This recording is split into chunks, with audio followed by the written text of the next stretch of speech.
My ass like it's breakfast. I'll fuck you super hard. I'll peg you senseless, or until you say the safe word. Got a 9-inch pink dildo. I'll drive your ass insane. I got a hot pink rose toy, and that shit vibrates.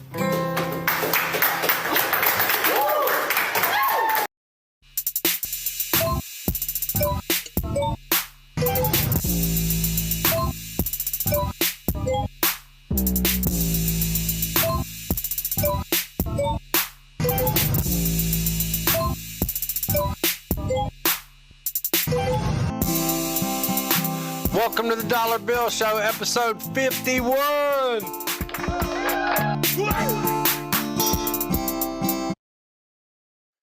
You know what gets on my nerves is like when something really horrible and bad, like I read a while back that like Jennifer Aniston, she had this intruder crash in through her gates of her estate and security held him at gunpoint. And then like, you go to like the post and it's like a heart on Instagram and it's like, or it'll be like kids dying in Gaza that you're mad about and stuff like that. And then you're supposed to like this post and it shows up as a red heart. And it's all this shit that you do not love. And it's like, this feels like the biggest mind fuck of all time that they're doing to us with this, because it's like, now I've started to like, I won't even like any of them. And then that probably fucks up your algorithm too. But like, honestly, I'm probably looking at too much of that shit anyway. But, I'm sure everybody saw where fucking Taylor Swift is getting married and the whole fucking, you couldn't miss it, dude. I kept unfollowing pages and all that shit because it's like, I don't like that shit at all, man. I don't want to see that. What about me? I thought I had a fucking chance and now she's marrying him. There's probably going to be like guys storming her fucking gates like, no, what about me? What about me? What about me? But all them songs were about me. You're making a mistake. No. Nah, I don't know. She is fucking hot though, but I don't know if that would work. And she seems to be happy anyway. Like I just couldn't, you know, women are made to where y'all can just recover. Like you can women are made that they can pick up and just go. They'll take like their fucking 4 kids and go on to the next guy and they're afloat, man. And the guy will be like, he has to rethink his whole fucking life. I know several guys that have been single for like 15 years. A lot of them they might be for the rest of their fucking life because it's just so hard. And then there's so much bullshit. Like as soon as you entertain one of them, they got a fucking tool belt for you with fucking hammer and nails and putting gas in the fucking lawnmower, waiting on you to come over and shit. And it's like, nah, man, I'm good. I don't need no bullshit. I'm good. So we'll see. It's funny because I went to an open mic the other night and like it's at the city center, like in the park, like the busiest part of the city. And it's like they make a big emphasis, of course, and it like gets me all fucked up. I drive myself nuts when I go to perform. And I shouldn't do that because somebody told me, or I heard somebody say, I should say, that like you get to choose how you feel. You know what I'm saying? Like you don't have to feel like that. And that really did help me when I have that in my head. But it's just where I have PTSD and shit, and like it fucks me up, dude. I couldn't even like hardly play the piano and shit in one of my songs, and like got all mad and fucked up at the end, and I was like, damn. But they make this huge emphasis on like this is a family friendly event, no cursing or no weird stuff and all of this shit. And it's like, and I even have it in my head. I'm like, okay, instead of when I say whipped my ass, I'll say tookus, and I'll be like, and then I'll say this instead. And then, of course, I get up there and it's like fucking telling a dog not to lick its own ass, and you just start cussing. You can't, it's just, it's who I am, okay? I didn't do it on purpose. So, like, I want to perform there again. So, hopefully, everybody realizes that this is not my art. And then he's also like, no weird stuff, and it's like, fuck, I feel like when I get out of bed, that's all it is weird stuff. I'm fucking weird, man.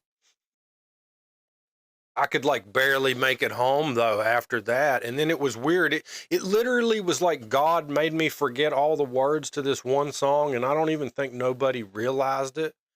But then, like, I could barely make it home. It was hot, and I have heat intolerance and shit.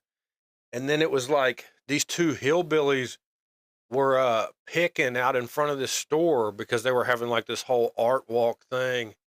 And I just knew, like, one of them was playing a fiddle, and the other one was picking a banjo. And I was like, dude, I was on my fucking deathbed, I feel like, just because of what this PTSD does to me. And but I just knew. I was like, I went over there and sang The Wayfaring Stranger, and they played it. I recorded it with my phone, and it was literally the best rendition I've ever heard of that. And that, because I was just like, if I'm gonna fucking die, then I'm doing this, man. I'm doing this shit. And that's what, like, a lot of times when I do this shit in public, it feels like life or death. And I don't know, sometimes I think God does that shit to you too, to just get you ready, or you do it to yourself. And, you know, I couldn't even fucking do nothing until the next day. I was so fucked up from it all. But, it's really nothing like what this is. When I do this show, this is just like second nature. I can be free, and but I enjoy both at the same time. Like, I really enjoy both. And hopefully, you know, if there's a plan in front of me of what I need to do, and as long as I know about it, and there's always going to be a monkey wrench, it seems like. I hate to verbalize that, but it's always like, this chord don't work, or fucking there was stuff going on like that at this open mic and all of that shit. And it's you just have to learn to maneuver and do it anyway. And like, I get like Kobe Bryant, where it's just like, I fucking beat myself up, dude, over. And then when I got home, I was like, you know, that wasn't that bad. You did like one song perfect, messed up one a little bit, and then nobody even knew that you forgot the rest of that other one. So like, just fucking, you know, you don't have to be that hard on yourself. But that's how you get better, man. That's how you become the best. Like, if I'm gonna do something, I'm gonna be the Michael Jordan of this shit. Like, I don't fuck around. Like, this is my heart and soul. And it's not even about that. It's just about sharing and helping the next guy. Like, I think about like what Eminem did, and like how he shared the ugly parts of his self. And like, I wouldn't even be an artist if it wasn't for him. You know what I'm saying? I might have been something totally different, because it's like, it's only about, the only reason I do this is like, maybe it could help save somebody that was like me. You know what I'm saying? They put me on medicine I tried to go back on medicine like about a month ago, and that shit has all fucking, it ruined my nervous system, man, what the medication for 25 years did. So I started taking Paxil again, and it was like the lowest dose of that shit. And see, now I have this thing. It's like, when I'm tired, I rest. You know what I'm saying? Like, but that medicine, it just says like, what it did to me for 25 years was like, fuck your feelings. Because I'm already like a rabbit sometimes when I'm doing something. Like, my head's going 90 miles an hour right now. And that medicine, it's like that part of you that tells you you're tired and you need to stop, you need to chill out, you need to take a break. That medicine fucking turns that shit off. And then you just like quit worrying about Billy altogether. And then but what really did it, and it just made me feel fucking ick all over. I just felt like ick all over, like dirty almost or something. And my fucking all of my muscles and shit, I had like rigid muscle movement. My muscles kept locking up in my stomach, and I was like, this shit is bad, man. Like what it does to people. And it's like half of the population is just so hypnotized they don't even know. Now I'm so clear that like I got a fucking, this is the second one of these too. I tried to eat like some plain white tortillas. I love to have breakfast burritos. And all of these regular tortilla brands are like, dude, I take a bite and I fucking spit it in the trash and like threw the whole pack away. That's the second one of those, a different brand that I've done like that, because I can literally taste bleach in it. Like, you imagine what the fuck that's doing to your stomach? Like, you can literally taste the bleach in our food. Like, that's fucked up, man. And I mean, of course, like if you're smoking cigs or smoking fucking weed all the time and shit like that, you can't even taste that shit. But like, I'm so clear, I can taste it. Okay, I'm going to leave with a funny story. Like, I got hired on a job in Las Vegas.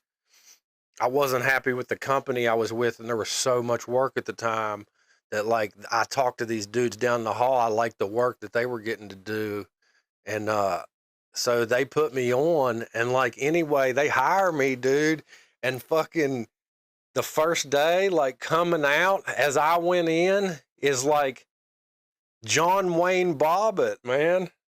I shouldn't cheer. I mean, because it's poor fucking guy, dude. He's done been through enough. But well, I mean, it sounded like he was not all, might have been mean to his woman. That's why she chopped his fucking pecker off and threw it in the grass next to the fucking 7-Eleven. But look, yeah, they hired me, and then here is fucking John, dude, because John Wayne Bobbitt's a fucking Las Vegas carpenter, man. And he had this fucking job box full of tools. It was like bigger than a company one, like where he was like fucking pushing it down the hallway. It was like as tall as him, man, full of fucking tools. And I felt bad. I was like, damn, dude, this fucking guy, he can't catch a break, dude. But anyway, it's great to be back, and maybe I'll catch you tomorrow or in the next few days. Have a good one.